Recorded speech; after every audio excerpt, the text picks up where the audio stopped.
Bonjour, je suis très heureuse de vous retrouver dans ce nouveau numéro des mots et débats, l'émission qui donne la parole aux auteurs francophones. Alors l'invitée que je reçois aujourd'hui est camerounaise, parolière, scénariste, humoriste. Elle a plein de cordes à son arc, elle est aussi écrivaine et c'est son premier recueil de nouvelles que l'auteur souhaite nous présenter à Télésud. D'Augustine, bonjour. Bonjour. Vous allez bien? Ah, super. Merci en tout cas d'avoir répondu présente à notre invitation. Merci Vraiment. beaucoup. Nous allons parler de votre ouvrage. Alors, c'est votre premier ouvrage, premier livre Que je montre. que vous montrez. Alors, ça s'intitule « 9 histoires lumineuses où le bien et le mal ». Vous allez voir ça, c'est édité chez Présence africaine. Et tout de suite, le premier chapitre de l'émission, au fil des pages.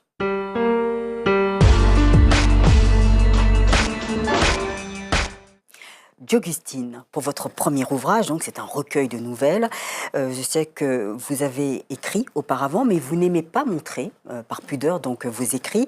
Alors, est-ce que cela vous a paru plus difficile d'écrire des nouvelles, plus contraignant, ou alors ça a été aisé, limpide, facile? C'est toujours facile, en fait, Ouais. d'écrire, sauf si j'en ai pas envie. Oui. Et ça s'imposait. Il fallait. C'était comme la diarrhée qui doit sortir, quoi. Et elle est sortie. Sauf que voilà, c'est précieux, c'est de l'engrais et j'espère que ça sentira jusqu'à très très loin, pendant très longtemps. Alors, parlons de ces 9 histoires lumineuses. Alors, brièvement, pourquoi le chiffre 9? Franchement, j'aurais continué jusqu'à 99 s'il le fallait, mais j'ai demandé... Est-ce qu'il y a un chiffre sacré en Afrique? On m'a dit 9. Tout le monde m'a répondu 9. Alors, j'ai été frustrée parce que je ne sais pas beaucoup. Mais je me suis arrêtée à 9 pour ça. Il fallait que ce soit africain et que ce soit symbolique, en fait. Oui. Dans votre première nouvelle, qui s'intitule Marie-Lise ou l'initiative, alors ce que j'aime beaucoup dans vos nouvelles, c'est qu'elles sont distinctes, c'est-à-dire on les reconnaît chacune l'une de l'autre, on connaît l'histoire, on s'en souvient. Donc là, vous abordez la prostitution des adolescentes.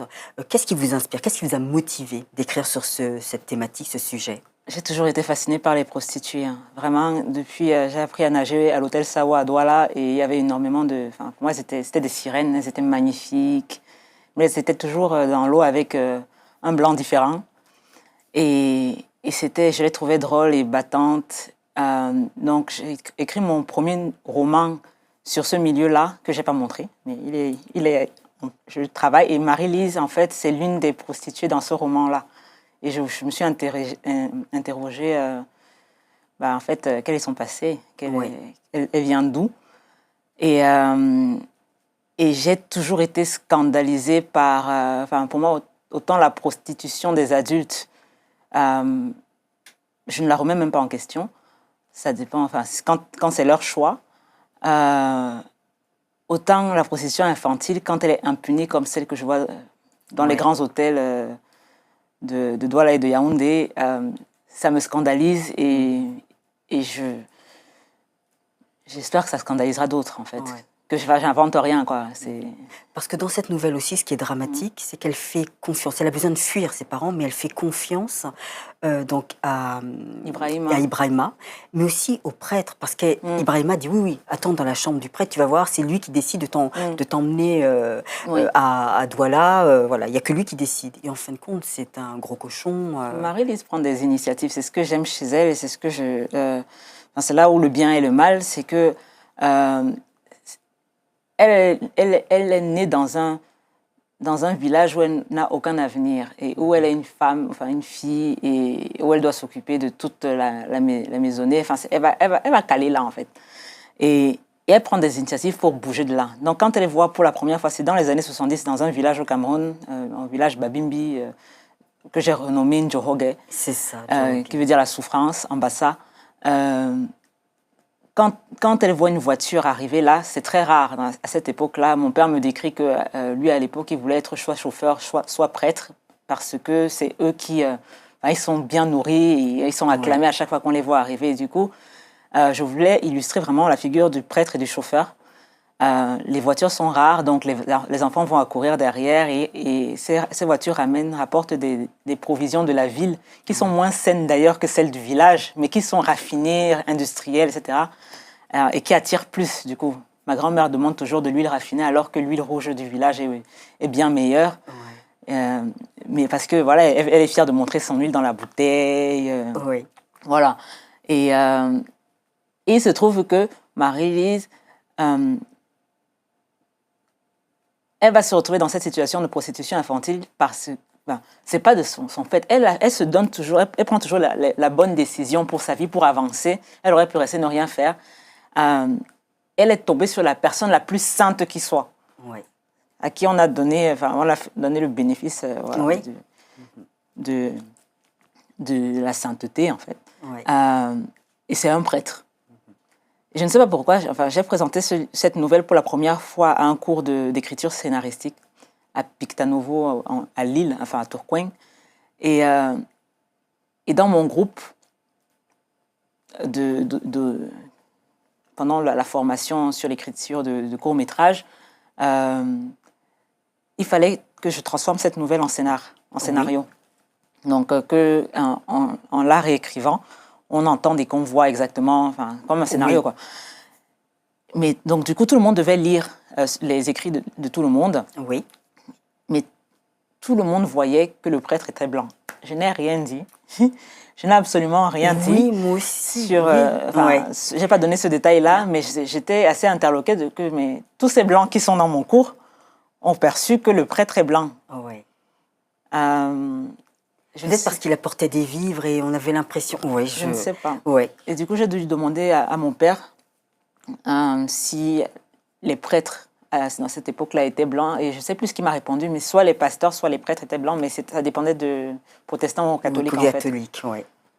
Je ne sais plus lequel était quoi, mais en tout cas, je n'ai toujours pas donné de détails. C'est étonnant. Une autre nouvelle, alors là, vous abordez le thème de l'enfant soldat. Je suppose qu'au Cameroun, on connaît très bien cette situation, les enfants soldats. Ça s'appelle Innocent ou l'humanité, et c'est vrai qu'il a perdu toute humanité. Oui. Qu'est-ce qui vous touche? Vous avez dans votre entourage, vous avez connu justement, rencontré ces enfants soldats qui ont témoigné pour que vous puissiez écrire cette nouvelle? J'ai dû aller chercher des reportages de guerre. J'ai été vraiment très très dépressive pendant l'écriture de ce truc-là, avant, parce qu'il fallait que ce soit, il fallait que ça me choque assez, parce que je me disais mais c'est dingue comment on se plaint de, j'étais pas bien dans mon état mental. Et je me disais, mais il y a des gens qui ont pire, et c'est ça ça empirait en fait mon état, parce que j'étais vraiment choquée par la misère du monde, et elle m'empêchait de vivre, quoi. Et je me suis dit, mais il y a des gens qui dépriment parce qu'ils ont raté le permis pour la 8e fois. Pendant ce temps, des pays sont en guerre, des enfants sont enlevés de leur famille. C'est qu'on n'arrive pas à relativiser. Voilà, et il fallait alors que j'aille les voir, ces enfants-là. Et plutôt que... Il y a des gens de mon âge, de mon rang, de mon milieu, qui prennent leur billet d'avion pour y aller, mais pas moi. Je suis restée derrière l'ordinateur pour regarder tout ce que les journalistes qui ont couru le risque d'aller filmer ont filmé, et c'était très, très, très déprimant. Et comme dans l'humour, il faut aller chercher dans le plus noir de soi pour créer quelque chose de précieux, d'authentique. Donc, il fallait vraiment que ça me mette dans cet état-là pour que j'en parle avec la colère et le détachement que ça mérite. Il y a aussi Ibeji, ou le génie. Alors là, c'est un enfant qui est surdoué. À un moment, il parle allemand. Et je sais que vous êtes allé en Allemagne et que c'est votre langue, on va dire, favorite, que vous pratiquez énormément, couramment, quoi. Et là, on revient dans ces pratiques ancestrales, ces croyances mystiques. Là, on sent, c'est comme si vous disiez, c'est comme si vous pointiez du doigt ce côté dérisoire, quoi. Comme si, en Afrique, on n'a pas évolué de ce côté-là. Il faut laisser tomber peut-être ces traditions. Non, même pas. Vraiment, en fait, je considère vraiment ce livre comme un livre d'horreur, mais où l'horreur n'est pas le la voiture qui tombe en panne en plein milieu de la forêt dans la nuit et croise la route d'un serial killer. Non, l'horreur, c'est vraiment l'horreur institutionnelle. C'est pas une personne qui est tombée au mauvais endroit au mauvais moment. C'est un système de personnes, des millions, voire des milliards de personnes qui, du fait d'être nées, juste nées, avec quelque chose qui ne dépend même pas d'elles, vont être tuées ou opprimées ou subir des violences systémiques. Et là, il se trouve que Ibidji est né dans un pays où on croit que... c'est un enfant sorcier. Voilà. Donc, et moi, je suis fascinée par les enfants de tout temps. Enfin, j'écris très, très aisément avec des enfants pour personnage principal. Et pourtant, je n'arrive pas à écrire des histoires pour enfants. Et c'est vrai que la plupart des personnages sont des enfants, c'est vrai, des adolescents, oui. C'est ce que je chéris le plus, même si je ne veux pas avoir d'enfant, mais je chéris l'être enfant. Et je trouve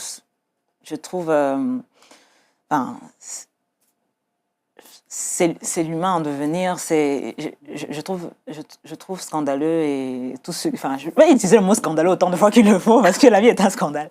Une belle chose est un scandale. Tout ce qu'on fait subir parce qu'on en a le pouvoir ou parce qu'on croit que c'est la meilleure chose pour eux. Là, Ibidji, il se trouve qu'il est comme ses autres enfants. Cette petite fille, comment elle s'appelait même? Elle était noire. Bref, il y a plein d'enfants comme ça qui ont... je crache partout, c'est la pluie, c'est normal.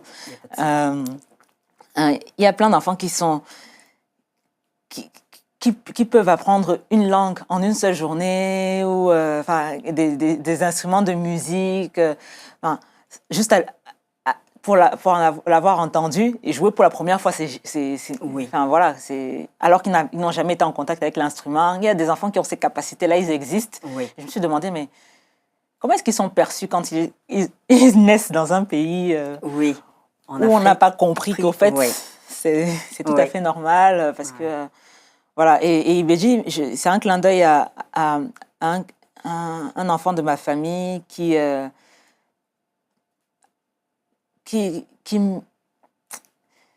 été perçu par certaines personnes comme étant sorcier. Moi, il me fascinait. Et plus il me fascinait, plus les gens disaient qu'il a un pouvoir sur moi, en fait. Moi, je le trouvais brillant. Il est brillant, très...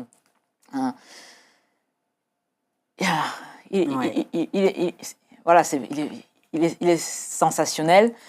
Mais non, le fait que je trouve sensationnel n'était pas rationnel, en fait, pour les gens.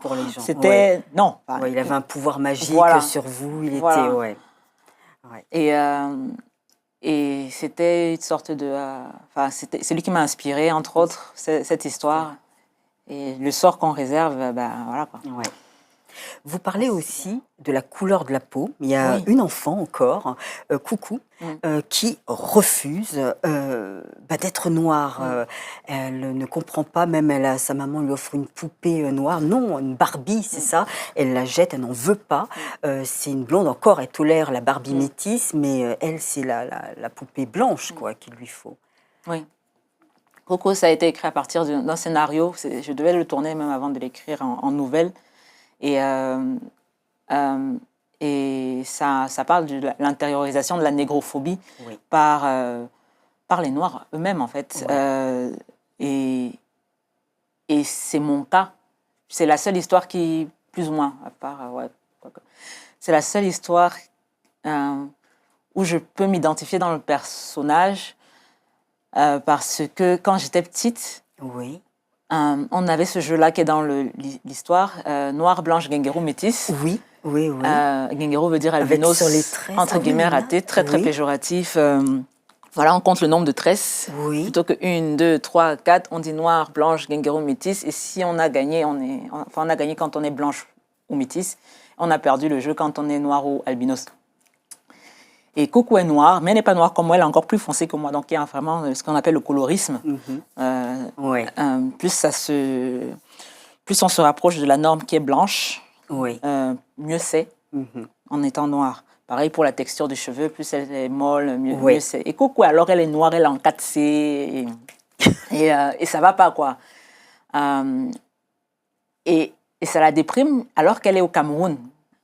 l'expression qui est sur le bouquin marre d'être marron, couleur caca, enfin, c'est Oui, une ça. expression du fils d'une amie ici en France. Je Oui. peux comprendre qu'en France, voilà, tu es noir dans un pays, dans une salle de classe où il y a beaucoup de blancs, donc, Oui. et tu vas entendre, on va se moquer de couleur caca, mais quand tu es noir dans une classe où vous n'êtes que des noirs, la seule personne qui n'a pas l'air noire, c'est la fille albinos de la classe. Mm-hmm. Et même là, c'est là-bas que le jeu existe. C'est pas ici qu'on a créé ce jeu-là. Et c'est là-bas qu'elle a perdu, c'est là-bas que les règles ont été définies, mais elles ont été intériorisées, et même dans les petits gestes de la maman. Quand j'ai eu le papier français, ma maman m'a appelée ma petite française. Elle m'a jamais appelée ma camerounaise. Hein. Ouais. Donc juste ces détails-là, quand la maman touche les cheveux de coucou en disant tu es belle comme une américaine, ce sont des détails où on ne se rend pas compte qu'on est en train de donner le message à l'enfant que il y a une sorte de... il vaut mieux être une américaine qu'une camerounaise. Ouais. Il vaut mieux être une française qu'une camerounaise. Quand on dit tu te comportes comme un Camerounais, c'est plus une insulte, quoi, ouais. comme un noir. Ou, oui. Et ouais, je voulais montrer ça, tous ces codes-là. Mais la fin de la nouvelle est différente dans le film. Je l'ai remarqué là en le lisant, mais je me demande pourquoi j'ai fait deux fins différentes. Mais dans le film, Coucou prend sa revanche. Elle n'a pas dit son dernier mot. Ouais. Alors, il y a d'autres nouvelles d'Augustine, mais on me prévient qu'il faut avancer. Donc, la première partie de l'émission se termine. Je sais que vous parlez de l'infidélité, vous parlez aussi de la mort, et puis aussi de l'amour, et puis de la déception amoureuse. Donc, j'invite les téléspectateurs à découvrir les 9 histoires lumineuses, le bien et le mal. En tout cas, pour cette première partie d'émission, merci. On passe à Carte sur table.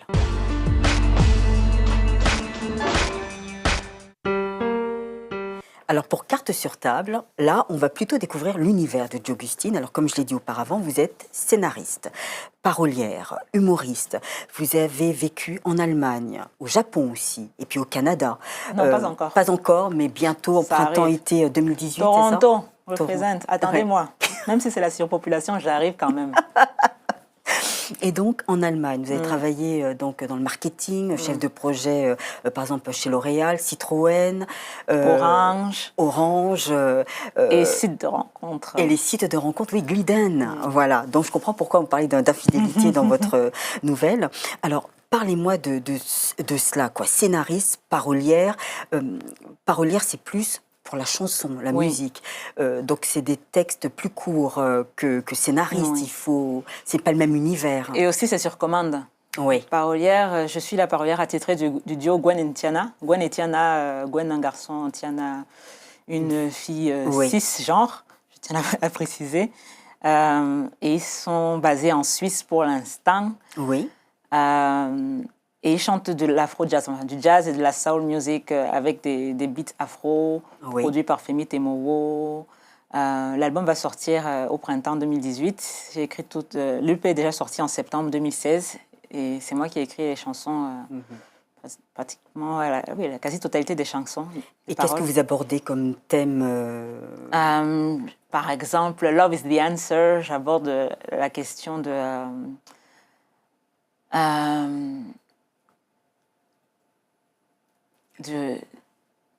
emmène-moi quelque part où...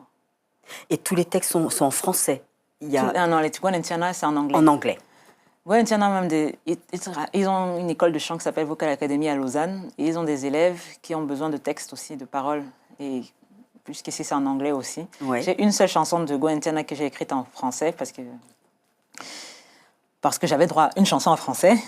Et mine de rien, c'est pas évident Ouais. Franchement, moi je me plaignais, mais pourquoi vous me faites écrire en anglais et en fait, non, c'est beaucoup plus simple en anglais. Plus simple en anglais. Et dites-moi, pour l'événement qui arrive fin novembre, je crois que c'est le 22-24, je sais pas. 24 novembre, 24 novembre, Umoja, festival de hip-hop oui. Femmes, je sais pas, femmes cis et transgenres, je ne sais plus. C'est à Marseille. Et je fais l'ouverture avec un sketch de stand-up sur le hip-hop, que je joue d'ailleurs ce jeudi 9 novembre au FGO Barbara et le 18 novembre à la journée culturelle des Afriques, organisée par le Festival des Rares Talents en région parisienne. En région parisienne. Et donc, Umoja, là, donc vous êtes humoriste de stand-up. J'ai choisi l'humour pour dénoncer l'homophobie, le sexisme. D'ailleurs, l'homophobie, l'homosexualité, vous en parlez aussi dans votre nouvelle. Sans en parler d'ailleurs. Hein. Ouais. Je place ça comme ça, là. Tu en fais ce que tu veux pas. Mais pourquoi ça vous touche? C'est important pour vous de dénoncer, de parler de cette cause, les LGBTI. Pourquoi? Parce que je n'ai qu'une vie. Ouais. Si j'avais d'autres, je vais parler d'autres choses. Mais là, pour l'instant, je n'ai qu'une vie. J'ai choisi ça. J'ai vraiment choisi tout. Le maître mot, c'est vraiment oppression systémique. C'est un système d'oppression. Oui. Et puis vous parlez du Cameroun. Vous dites oui, au Cameroun, on ne peut pas montrer son homosexualité. Voilà. On se fait même lyncher. Dans l'histoire au Cameroun, là, ça ne parle même pas d'homosexualité. Ça parle de la différence face à la justice. Donc, en gros, c'est un coup de foudre entre deux femmes. Oui. Mais l'une est la fille de ministre et l'autre pas. Donc, même quand elles vont s'aimer, la question n'est pas... elles ont commis un crime du point de vue de la constitution camerounaise. La question, c'est... La fille, là, elle est tranquille, en fait. Oui. Elle est safe.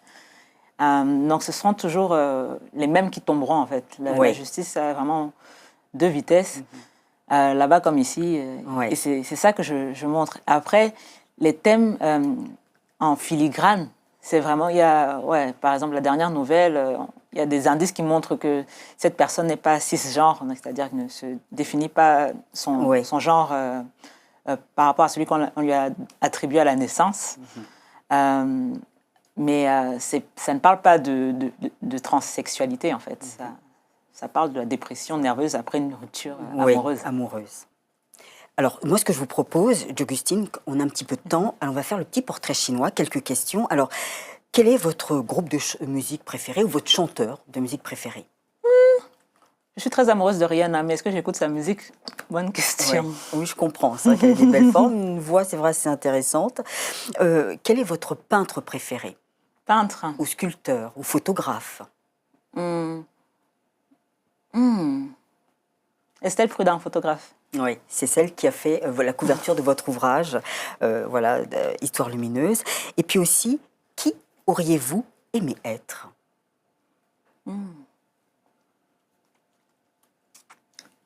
Un chien. Un chien? Eh ben, il y a aussi une histoire de chien Irish, oui. Dans votre... Quelle est votre devise?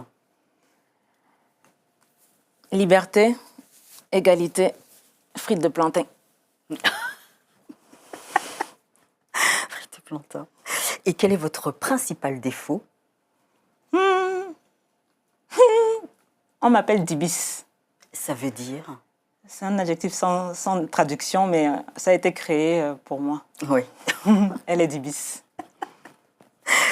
Et votre ligne de conduite dans la vie? Ne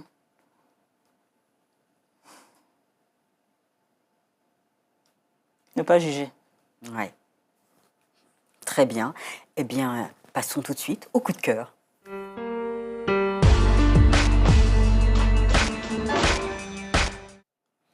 Votre coup de cœur, je sais que ils vont tous deviner si je dis c'est une auteure remarquable, camerounaise, qui a reçu le prix Renaudot, si je ne me trompe pas. Oui, c'est ça, Fémina. le prix Renaudot, le prix Fémina. Écrivaine de talent, c'est... Léonore Amiano, oui. Marianne et le garçon noir. Oui. Il est sorti à la rentrée littéraire en 2017. Oui. Et d'ailleurs, j'attends encore ma dédicace, parce que j'étais dans la file d'attente de la dédicace et le RER allait passer, donc j'ai dû la quitter, la file d'attente.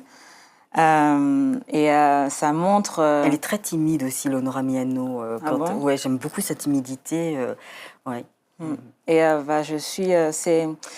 C'est sous la direction artistique de Léonore Amiano, mais ce sont plusieurs auteurs qui ont contribué à cet ouvrage pour dénoncer la façon dont la nation française ou l'institution France traite et considère les hommes noirs. Et je suis encore en plein dedans, en pleine lecture de cet ouvrage depuis un certain temps. Et la naissance de mon bébé... devez savoir, les bébés, ça occupe, hein? Oui, oui.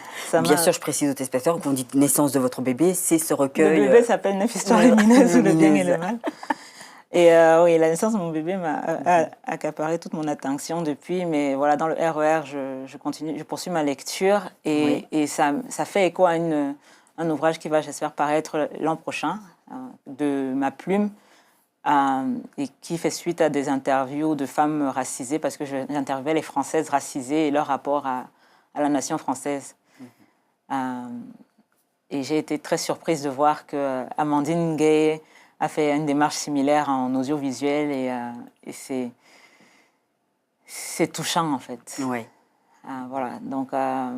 Mais dans la plume pour votre coup de cœur, Marianne et le garçon noir, c'est cette façon d'aborder le thème, enfin, même s'il y a eu plusieurs collaborations, enfin, ou alors c'est parce que Léonora Miano, c'est le fait qu'elle soit peut-être d'origine camerounaise, Ah oui, c'est vrai que... sa façon d'écrire vous interpelle.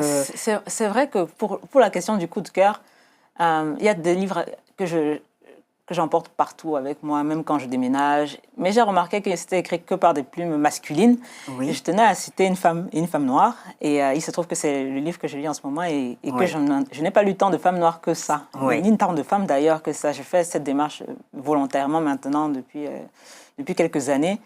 Et, mais là, c'est parce que c'est militant en fait. Et c'est mon combat. Ça me parle, c'est ma langue. Je suis très ravie de la découvrir à travers ça. D'abord, parce que je n'avais pas encore lu ces ouvrages avant. D'accord. Et je suis très... Enfin, j'écris des fictions, mais je ne lis exclusivement que des essais, en fait. Oui, bien sûr.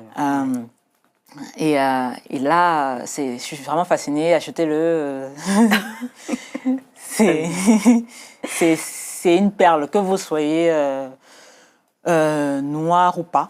Ouais. En fait, c'est toujours bon à savoir. Et moi, maintenant, j'apprends ce que c'est même qu'être un homme noir, en fait, en France. Là, je sais ce que c'est qu'être une femme noire. Et waouh, c'est pas évident. Hein. Ouais. Merci beaucoup, Jogustine, de nous avoir présenté votre coup de cœur, mais aussi votre bébé, comme vous l'avez dit. 9 histoires lumineuses où le bien est le mal, avec le verbe être au troisième personne du singulier, en présent. Merci beaucoup, Jogustine. Voilà. Et puis j'ai oublié de préciser que c'était chez Présence Africaine. Merci. Et puis quant à vous, mes chers complices, eh bien, on se retrouve la semaine prochaine avec un autre auteur, et oui, bourré de talent, comme d'habitude. Merci de votre fidélité. Au revoir et à bientôt.